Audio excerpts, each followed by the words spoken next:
Hello YouTube and welcome back to another Dare to Game video. Today we're playing Elden Ring and we're doing another video. Today it's going to be top 6 best spirit summons. So if you're using the spirit ashes in the game to summon yourself a little buddy that'll help you in boss fights, or I guess any type of fight, but mostly just boss fights is what I use them for. Then this list is my 6 favorite ones. Now it's not just going to be personal preference. Obviously these are some of the most powerful ones in the game, but there's going to be a lot of discussion about ones that might be more powerful. There are certain ones that I considered for this list that I didn't include, and I'll kind of talk about them a little bit at the end. But these 6 are the ones that I find to be the most powerful and most useful to use just in almost every situation. So we're going to start off with number 6, which is the Greatshield Soldier Ashes. This one is one that summons 5 Greatshield Soldier spirits. The description says, ashen remains in which spells yet dwell, used to summon 5 Greatshield Soldier spirits. Spirits of Greatshield soldiers who belong to the Fallen Hawks, a band of soldiers that once explored the Eternal City, stout defenders with a steady guard. Though their methods are somewhat crude, they work well as a squadron and will attract the attention of enemies or lob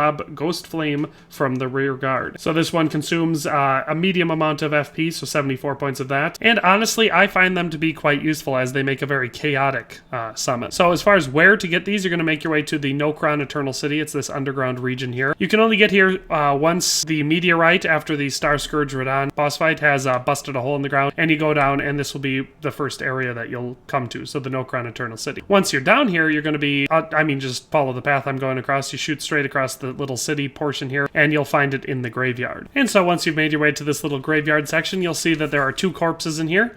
One right here, which gives you a smithing stone, and then the other one right here, which will give you the Greatshield Soldier Ashes. So again, the Nokron Eternal City isn't a very big location, so it's pretty easy to find it once you get down here, but it is right here on the map. So that is where you find this ash. And as far as using it goes, of course, like always, you just summon it, and it will bring up these 5 Greatshield Soldiers. Again, it will draw that FP off of you, but not a terrible amount. And I like them. Like I said, they're not bad in most forms of combat, but a big advantage of them is they can just make things very, very chaotic. They kind of get in and start breaking up formations when you get, so I'll go down and get everyone to attack me just to show you to great effect what they do. But they're great at drawing attention and aggroing enemies from behind and just causing distraction. So like I said, I really like them. You'll see that they get more effectual the more people are attacking you. And so they lob Ghost Flame, which can deal damage, but their big thing is mostly just causing distractions. Like I said, I really like them. They can be very, very effective in combat. So that is our number 6 one. Like I said, their usefulness is probably going to depend on your combat style and how you like to approach things, but I find them to be quite useful, and so you can see they're engaging everyone in the camp, so if you want, it allows you to pick them off. It works well for boss fights too, but yeah, so that is number 6. Let's move on to number 5. Alright, and so for the number 5 spot on this list, we have the Black Knight Tiche Ashes, which can be found over here in the Ringleader's Everjail, which I can actually not access right now. I wanted to show you it, but you have to progress through Ranni's questline until you get down to this section here, and you're able to take this lift up, which will bring you to the Deep Ansel Well. Once you're up there, you can go down and around to the Everjail. But unfortunately, there is no other way, that at least that I've found, to get up to this section of the map other than that. I've gone all around, and I couldn't find a way up. So, yeah, once you've gone through all of that and done this boss fight down here, you'll be able to go up as long as you've been doing Ranni's questline, because to go up that lift, you will need the ring from the chest in the Rhea Lucaria Grand Library. So, all of that aside, once you've made your way up here and you're able to get to the Ringleader's Everjail, you can get the Black Knife Tiche Ashes, and the description for that says, legendary ashen remains used to summon the spirit of Black Knife Tiche. Tiche was one of the assassins who, on the night of the plot, imbued her black knife with the rune of death and slew Godwyn the Golden. She was the daughter of the Black Knife ringleader Alecto, and was killed protecting her mother during their flight from the royal capital. So as far as this one goes, this one does consume a lot of FP, 132 points of it, and this one is the best against single enemies, so this one's one of the ones that I like against larger, more powerful enemies and boss fights and stuff like that, just because she performs better if she's not getting crowded too much, and is more effective against, you know, single powerful enemies. So yeah, that is how and where you get this Ash summon. As far as use in combat goes, I really like this one. I think most people will agree that the Black Knife Tiche is just a really, really good Ash summon. So one of the nice things about it is, yes, she deals great damage and everything, but she's very mobile and hard to hit, you know, because of the way that she moves around. So like I said, against singular enemies like bosses and stuff, especially if you're doing a lot of attacking from the front, Tiche will be great for that backstabbing ability that will keep the boss guessing. Very effective Ash summon, at least in my opinion. I really like Tiche.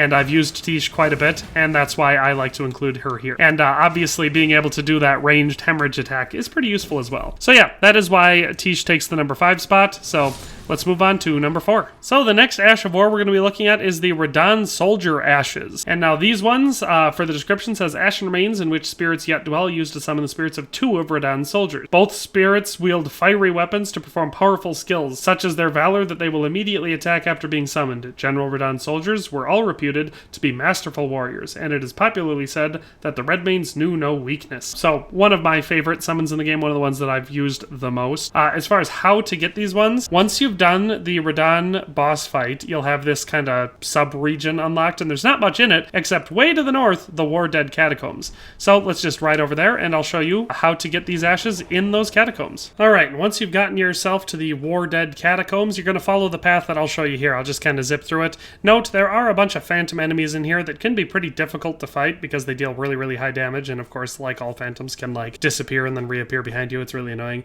And they seem to spawn endlessly, but they don't actually spawn endlessly. Once you've killed them enough times, they will stop spawning, and that's what I did. I ran through and I killed them all, just so I can show you the path in detail. So, you're going to go down these stairs.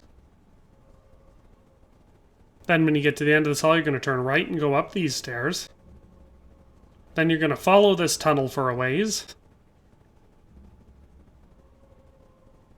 Then you're going to hop through this window and go up these stairs, and then you'll find this little room full of scarlet rot. There will be a phantom knight in here, and on this corpse is where you find the Radahn Soldier Ashes. Now, it should also be noted that if you hop through this here window, you can kill the archer that'll normally be standing right here and pull the lever, which will open the door for the boss fight down at the end. And once you've defeated that, there's actually another pretty good spirit summons that you can get from that boss fight. So that is how you get the Radahn Soldier Ashes. These ones are some of my favorites. They're a little bit more aggressive and I really like them. Plus, they deal quite a bit of damage for a regular soldier type enemy. They do take 71 FP to use, but like I said, they are automatically aggressive. So you saw with the other ones, it was kind of like I was in the fight already. These ones are great to have with you wherever you can summon people because, you know, they'll take out a lot of your different mob type enemies. They deal heavy damage. They can take a bit of a beating. And like I said, they're just good at seeking out the fight and getting it. Plus, they deal pretty high damage. They've got weapons that not only deal quite a bit of physical damage, but also flame.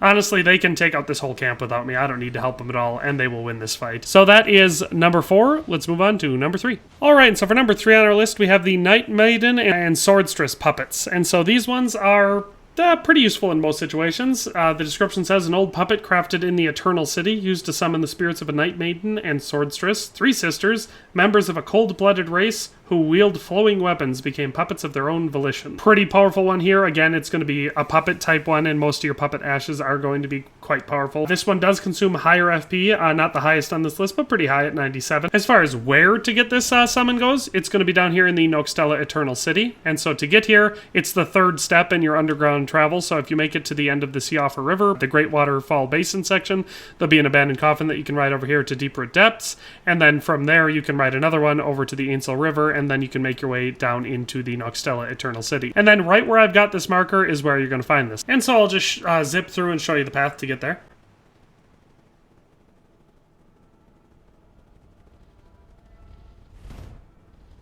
And so there will be an imp statue here that you have to put a stone sword key in, and there will be 2 enemies in here. But once you get inside, you come over to this little chest, open her up, and you loot your Ash summon from there. So the Nightmaiden and Swordstress puppets are now yours. So that is how you get these. And so you just summon these bad boys up. Like I said, they do have a pretty high FP cost, but they are going to be pretty useful in combat. So they have flowing weapons, which gives them a pretty sweet range as far as Ash summons go. They do have individual health bars, so, you know, damage to 1 is only damage to 1. They also will throw their Spirit Ash kind of dust thing, which will drain life from enemies that they're fighting. Again, like most summons, they're going to come in most handy for boss fights, larger single enemies to focus on, but they also work against regular mob-type enemies, just like these ones here that I'm kind of demonstrating them on. So yeah, that is number 3. Let's move on to number 2. All right, and so for our runner-up at number 2, we have Lhutel the Headless. So a lot of people are going to really like this one. I know that this is a more popular Ash, and I really find it to be pretty dang useful. So as far as the description on this one, it goes as, legendary Ashen remains used to summon the spirit of Lhutel the Headless, spirit of a headless knight who leads the Mausoleum soldiers, wields a lance, enrobed in death, and hurls spectral lances at foes. Lhutel sacrificed her life so that in death she could continue continue to protect the soulless demigod until their revival, earning her the hero's honor of Erdtree Burial. So this one is a pretty great one, both effective in close quarters combat with that powerful lance, and also at medium range combat by throwing lances. So a very versatile one, and Lhutel will periodically teleport in addition to walking, allowing her to cover ground extremely quickly and avoid being surrounded by her enemies. So that's pretty great. It makes her take less damage because she'll just teleport out of range of the enemies and kind of jump around the area that way. Her lance causes a buildup of instant death status effect, so once that builds up to max, it just kills the enemy that you're fighting. So it makes Lhutel particularly powerful against enemies that are going to take that buildup of instant death. I've had it take out larger boss type enemies for me. She'll hit them several times and then they'll just die. So it can be very, very useful that way. And of course, she has heavy armor and a great shield, which makes her ridiculously powerful tank-wise. She just doesn't take as much damage as a lot of people. So she's a really, really good summon. Some might say the best. Not the best in my opinion, but definitely very, very good. And I would say easily the second best. So as far as getting the summon goes, it's going to be over here in the Weeping Peninsula, over here in Tombsword Runes. You kill the cemetery shade that you'll find prowling around up here, which can be a pretty tough boss fight if you're not used to how cemetery shades operate. But once you do, you'll get this summon, and it is an extremely powerful one. Well worth getting, and considering you can get it this early in the game, right here in the Weeping Peninsula, I think most people should have it. So that is where you get Lhutel the Headless. So again, this one does have a high FP cost to use, costing 104, but, you know, considering how good the summon is, I think it's well worth it. So we'll just kind of aggro some of these enemies so we can see how Lhutel does what Lhutel does. So you can see throwing those spectral spears, very useful. You can see teleporting around, oftentimes just real good at avoiding damage, and like I said, heavy armor and a great shield combines together to be a pretty dang effective summon. And like I said, not just close range, but also ranged. I really like Lhutel. Like I said, definitely more effective against larger enemies, like most of these summons are going to be, but useful in pretty much any type of combat. So that is number 2, Lhutel the Headless. Let's move on to the number 1 best Ash summon in the game. Alright, so for number 1, it should come as no surprise to most people that we have the Mimic Tier Ashes. Even after they were nerfed not too long ago, still by far the most powerful Ashes in the game. Or I should say they can be, because basically they just mimic exactly what you are. So if you're built into something very, very powerful, they're going to have that same sort of power. So the description here says, Legendary Ashen Remains used to summon the spirit of a Mimic Tier. Summoning consumes HP rather than FP, and it's going to cost you 660 HP. So it's important after you pop this one out to then, you know, fill your HP back up, because it does drain a decent chunk of your life. This spirit takes the form of the summoner to fight alongside them, but its mimicry does not extend to imitating the summoner's will. Mimic tiers are the result of an attempt by the Eternal City to forge a lord. So there is actually a lot to know about the Mimic tier. Like I said, it consumes a decent chunk of HP, but does not consume any FP, and it will make use of the following things on you. So weapons, and it will prioritize the right-hand weapon wielded when summoned, the armor you're using, any talismans you're using, and spells and incantation or arrows and bolts. And of course, for the bolts and arrows, it will actually have an unlimited supply of those. So if you want to do an archer type Mimic tier, you can just put whatever your most powerful arrow or the one that you want it to use the most, and even if you only have one, the Mimic tier will have an unlimited amount. The Mimic tier will not increase offensive consumable use even if it's lacking a weapon. The exception to that being the Flask of Crimson Tears appears to be limited and does not need to be equipped by the player when summoned. The Mimic tier will not make use of grand runes or pouches, so yes, you can use them while you're using this, but your Mimic will not have your grand runes or your pouch. The Mimic tier will also attempt to use items which they do not meet the stat requirement to use. So that's an important thing to consider. Don't just put a weapon that you don't have the ability to use on, because your Mimic tier will not effectively be able to use it either.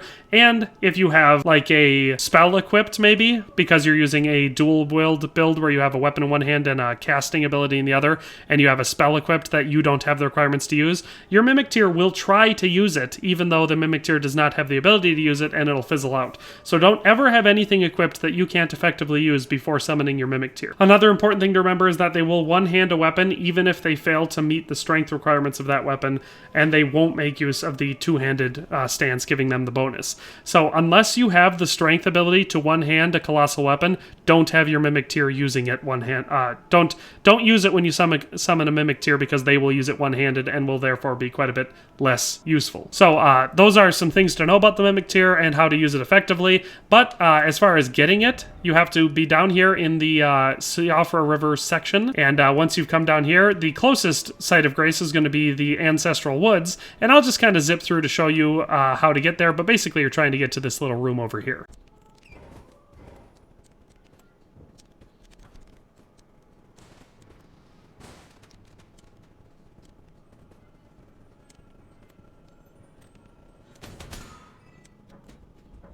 And so once you've unlocked that doorway, you kill the Swordstress inside here, and then you open up this chest. And the Mimic Tear the Mimic Tear ashes will be inside this chest. So that is how you get them. And like I said, at least in my opinion, and probably the opinion of a lot of other people, the most powerful ashes in the game. And so when we're using the Mimic Tear, obviously I've got an Arcane Bleed build going on right here, and so that's what our Mimic Tear is going to do. So just make sure if you're using it to fight a boss type enemy, you specialize your build to most effectively fight that boss. That's the most effective way to use it, because it basically just doubles your fighting ability. So you summon your Mimic Tear, which like I said draws a huge portion of your life, so then you're going to want to pop your Flask of Crimson Tears, and once your Mimic Tear is active, you can go into combat. And this, like I said, this build is just ridiculously powerful, because if you use any super powerful builds, and I've showed some of my videos, like really powerful mage builds, tank builds, or an arcane bleed build like this, your Mimic Tear just doubles all of that, because now you've got two of you that will fight that way. So you can see that my Mimic Tear is making use of the extremely powerful Corpse Piler ability, because we have the Rivers of Blood katana on. And like all Mimic Tears, it's going to be most effective when used against larger boss-type enemies, because then they're able to focus even better, but pretty useful in pretty much all types of combat situations. So I definitely love the Mimic Tear. It's typically the one that I keep equipped just all the time, because even though some of the other ones are great in certain circumstances, the Mimic Tear is pretty much great in every single circumstance. So if you can get it, and then it's the only one I use. As far as a couple other summonable ashes that I considered for this list, two other ones that could have easily made this list were the Dung Eater Puppet and the Azula Beastman ashes. Both very good ones. They just were edged out on my list just because of my own personal preferences. But yeah, that is the top 6 best spirit summons and where to get them. Hopefully this list was useful for you and this video was useful for you, but that's all for today, so we'll see you next time. Thanks for watching another Dare to Game video. If you liked this video, please leave a like and a comment. If you haven't already, be sure to subscribe to the channel. If you like my content and would like to support this channel, consider becoming a member today for as little as $1.99 a month. It makes a huge difference. But in any case, thanks for watching and have a nice day. I'll see you next time.